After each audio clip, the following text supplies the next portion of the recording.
channel. Today I'm going to share the top 5 critical mistakes that I've seen in resumes. For the past 2 years or so, I've been helping out my friends proofreading their resumes and interviewing over 100 people. Hope this information will be helpful for you. Please hit the like button and subscribe for future content.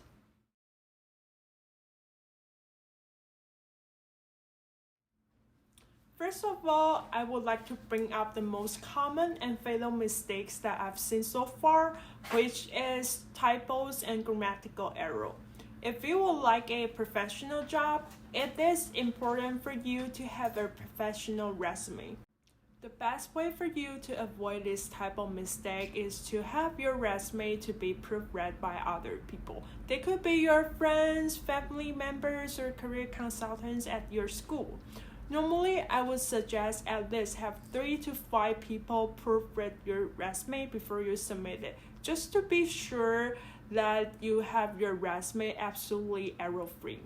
Another way to avoid this type of mistake is to use other online extensions and applications. For example, Grammarly is one of the applications that I use on a daily basis. It can not only help you capture the potential grammatical error, but also suggest a better word use for you. In terms of tense, please be sure that you use past tense for past experiences. And for current job or current project conducted, please be sure that you're using present or present progressive tense. Be sure that you have your spacing, section, font size, and alignment consistent throughout your resume. Normally, people use 10 to 12 as their font size in their resumes. Also, if you would like to emphasize certain achievements in your resume, make good use of bold, italicizing, and capitalizing. Please be sure the logic or the format you're using is consistent as well. In terms of fonts, here are the 5 fonts that people usually use in their resume. The first one is Times New Roman. To be honest, you can't go wrong with Times New Roman, as people always view it as a formal, professional, and traditional font. It works for both Windows and Mac OS system. If you think Times New Roman is too formal, here comes the second font, Calibri. Calibri is another famous font used by job hunters, and it works for both Windows and Mac OS systems as well. It's professional and it's easy to read. The third font is my favorite font, Cambria. I use Cambria a lot on my resume. For me, it's kind of between Times New Roman and Calibri. It's less formal than Times New Roman, and of course, it works for both Windows and Mac OS systems. When this font got introduced to Microsoft made a statement saying that this font was designed for on-screen reading and looks good when printed at small sizes. That's why it works perfectly for your resume. The next font is Georgia. This font has been used by a lot of large corporations, including Amazon, Twitter, and New York Times. Of course, it's compatible with both Windows and Mac OS systems. It's very easy to read, especially when printed in PDF format. One thing to keep in mind is that Georgia might make the numbers look a little bit not aligned. 1993 with Georgia and 1993 with Cambria. The last font I would like to introduce is Hal Valuable.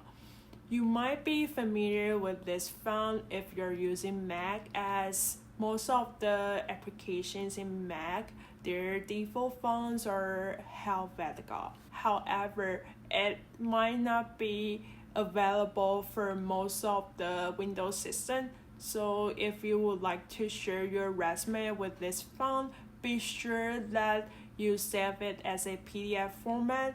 Just the third mistake that I would like to talk about is missing and or irrelevant information. Normally, you will need the following information available in your resume: personal information, education, professional experience, professional skills, awards, competition, projects, and etc. And the last one is publications. Publication is not required, but if you have some publications, feel free to put it into your resume.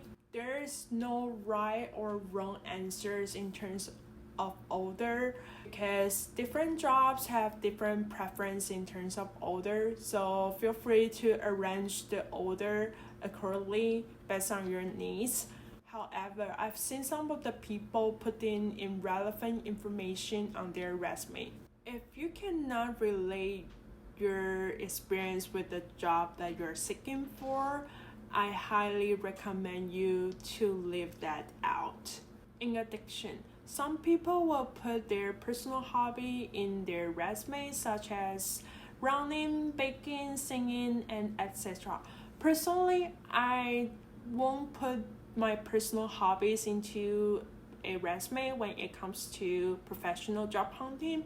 Instead, I would use that space to put some related projects that I've conducted so far. The next mistake I would like to talk about is lengthy content. Generally speaking, unless you have more than 5 years of experiences, please make sure your resume is only 1 page long. Also, for each job experience, make sure you make good use of bullet points, and for each bullet point, make sure it only has 1 line long so that people won't think your resume is lengthy, and by doing so, it could make your resume look a little bit more tidy.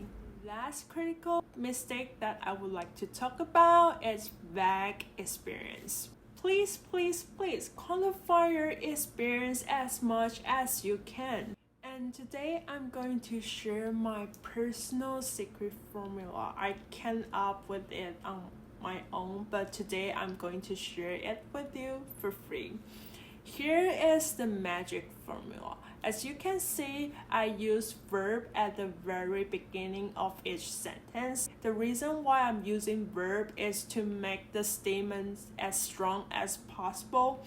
Going forward, I will use a short sentence or phrase to quantify my achievement. It is helpful so that the hiring manager or the HR could get a better idea about what your achievements are. And I will list some of the techniques or skills that I've used. By doing so, you can also let the hiring manager know what kind of techniques or professional knowledge you have so far. That's it for today's top 5 critical mistakes for resumes. I hope you enjoy it. If you like this video, please be sure to hit the like buttons and subscribe me for future content. Thank you so much for watching, and I'll see you in next video.